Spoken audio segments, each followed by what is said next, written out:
Assalamualaikum warahmatullahi wabarakatuh. Bertemu lagi. Kita hari ini akan mempelajari tema 5 subtema 1 ya, di bagian pembelajaran 5 dan 6. Berikut ada beberapa tujuan pembelajaran yang akan menjadi capaian kita hari ini ya. Nah, kita lanjutkan saja. Kita perhatikan gambar di atas. Pernahkah kamu melihat ketiga hewan tersebut? Kalau pernah, di mana kamu melihatnya? Lalu bagaimana perasaan kamu ketika melihat ketiga hewan tersebut? Perhatikan ya, ketiga hewan tersebut merupakan hewan muda yang baru saja dilahirkan dan menetas. Setiap hewan memiliki cara tersendiri dalam proses perkembangbiakannya. Hewan-hewan tersebut mengalami proses pertumbuhan dan perkembangan yang berbeda satu sama lain. Nah, proses itu dinamakan proses daur hidup atau siklus hidup. Nah, pertama kita akan membahas dulu daur hidup hewan. Setiap hewan mengalami tahapan perkembangan tersendiri dan khas. Jadi, setiap hewan itu tahapan perkembangannya itu berbeda-beda. Tahapan pertumbuhan dan perkembangan suatu hewan disebut daur hidup. Nah, dalam daur hidupnya, hewan ada yang mengalami perubahan bentuk dan ada yang tidak. Hewan yang mengalami perubahan bentuk pada tahap tumbuh kembangnya disebut dengan metamorfosis. Berdasarkan perubahan bentuknya ini, metamorfosis dibedakan menjadi dua. Ada metamorfosis sempurna dan metamorfosis tidak sempurna. Metamorfosis sempurna terjadi ketika hewan mengalami perubahan bentuk yang sangat berbeda pada setiap tahap perkembangannya. Contoh hewan yang mengalami metamorfosis sempurna itu adalah katak dan kupu-kupu. Nah, seperti pada gambar ya, itu Ibu sudah menyediakan gambar daur hidup kupu-kupu. Kupu-kupu berkembang biak dengan cara bertelur, kemudian menetas menjadi ulat atau larva yang aktif mencari makan. Setelah cukup mendapatkan makanan, ulat berubah menjadi pupa atau kepompong. Nah, kepompong ini dia tidak bergerak ya, dan bagiannya itu melekat pada bagian pohon. Kemudian, pupa atau kepompong ini disebut dengan masa istirahat. Makanya kan, hewan yang ada di dalamnya itu tidak bergerak kemana-mana. Sebagai persiapan menjadi kupu-kupu dewasa, ketika dia sudah siap, menjadi kupu-kupu, dia akan keluar dari pupa tersebut atau dari kepompong. Nah, ada juga metamorfosis hewan yang tidak sempurna, terjadi pada hewan yang yang mengalami perubahan bentuk yang tidak terlalu berbeda pada setiap perkembangannya. Jadi, hewan pada fase ini, pada kelompok ini tidak mengalami fase larva dan pupa. Contohnya itu adalah kecoa. Nah, kecoa ini berkembang biak dengan cara bertelur. Telur kecoa menetas dan berubah menjadi kecoa muda yang disebut dengan nimfa. Nimfa mengalami beberapa kali pergantian kulit sebelum menjadi kecoa dewasa. Pergantian kulit ini disebut dengan ekdisis. Bisa kita lihat ya di gambar dari ia menetas menjadi dari telur menjadi kecoa muda, itu perubahannya tidak terlalu, signifikan perbedaannya, jadi hanya di ukurannya saja. Nah, baik, kita lanjutkan. Nah, selain yang tadi ya, tadi itu kita membahas metamorfosis, hewan yang mengalami perubahan bentuk dalam daur hidupnya. Sekarang ada hewan yang tidak mengalami perubahan bentuk. Contohnya itu ada ikan dan kadal. Telur ikan menetas ya, ikan ini berkembang biak dengan cara bertelur, menetas kemudian menjadi ikan muda. Lalu setelah itu menjadi ikan dewasa. Nah, bentuk ikan muda dan ikan dewasa ini sebetulnya tidak mengalami banyak perubahan secara bentuk ya, hanya ukurannya saja. Demikian juga dengan kadal. Setelah bertelur, telur kadal akan menetas dan muncullah kadal muda. Kadal muda. Seiring dengan waktu, kadal muda tumbuh dan berkembang menjadi kadal dewasa yang siap bertelur kembali setelah melakukan perkawinan dengan kadal dewasa yang lain. Jadi siklusnya itu terus saja seperti itu.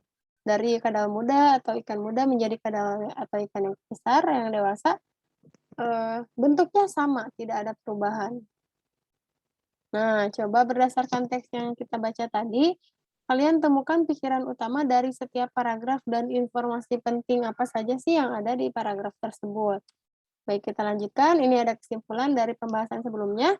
Tahapan pertumbuhan dan perkembangan hewan dinamakan daur hidup. Hewan yang berubah bentuk dalam daur hidupnya disebut metamorfosis. Nah, metamorfosis ini terbagi jadi metamorfosis sempurna dan metamorfosis tidak sempurna. Contoh hewannya itu ada katak dan kupu-kupu. Kalau metamorfosis tidak sempurna, contohnya ada di hewan kecoa. Ya, baik. Yang kedua itu tangga nada. Masih ingatkah kamu apa itu tangga nada? Nah, tangga nada adalah urutan nada yang disusun secara berjenjang. Disebut tangga nada apabila sebuah tangga nada terdiri atas 8 tingkatan dengan urutan dari tingkat pertama sampai 8, yaitu do, ya, do, re, mi, fa, sol, la, si, do. Nah, itu merupakan tangga nada. Tangga nada ini kan dibagi menjadi dua ya, ada tangga nada mayor dan tangga nada minor. Nah, setiap tangga nada itu dibedakan dengan jarak. Tangga nada mayor berjarak 1, 1,5, 1, 1, 1,5. Tangga nada minor jaraknya itu 1,5, 1, 1, 1, 1,5, 1, 1. Nah, adapun urutan nada yang bertangga nada mayor itu dimulai dengan nada la dan diakhiri dengan nada la di oktav atas. Jadi yang lebih tinggi. Kalau lagu tangga nada minor itu biasanya berakhir dengan nada la, tetapi ada juga yang diakhiri dengan nada lain seperti nada mi gitu. Nah, ini kedua contoh lagu bertangga nada minor ya.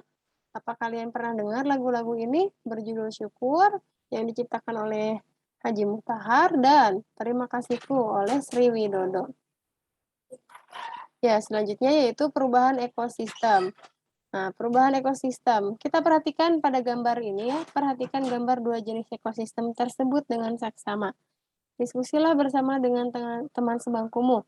Perbedaan apa saja yang dapat kamu lihat dari keduanya? Nah, apakah kamu pernah melihat ekosistem yang berubah dari masa ke masa? Mengapa ekosistem dapat berubah? Apa saja nih yang dapat menyebabkan perubahan ekosistem? Mari kita baca teks berikut. Perubahan ekosistem. Ekosistem mengalami perubahan sepanjang waktu. Komponen-komponen di dalam ekosistem dapat mengalami peningkatan maupun penurunan jumlah. Misal, pada saat musim hujan, sebuah kebun akan mendapatkan lebih banyak air hujan daripada saat musim kemarau. Tanaman tumbuh dengan baik. Tikus-tikus tanah juga akan mendapatkan lebih banyak makanan daripada biasanya.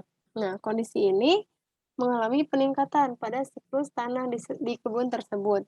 Peningkatan jumlah tikus ya, mengalami peningkatan pada jumlah tikus, pada populasi tikus. Kemudian, peningkatan jumlah tikus tanah akan mengakibatkan meningkatnya populasi ular tanah. Peningkatan ini disebabkan ular tanah mendapatkan banyak makanan berupa tikus tanah. Nah, jadi tidak seperti biasanya ya, ketika musim hujan itu tanahnya itu subur, terus jadi tikus tanah juga meningkat. Selain tikus tanah meningkat, meningkat juga ular tanah karena jumlah tikus tanah itu banyak, maka ular tanah yang muncul juga banyak karena, makanannya itu banyak, yaitu si tikus tanah tadi.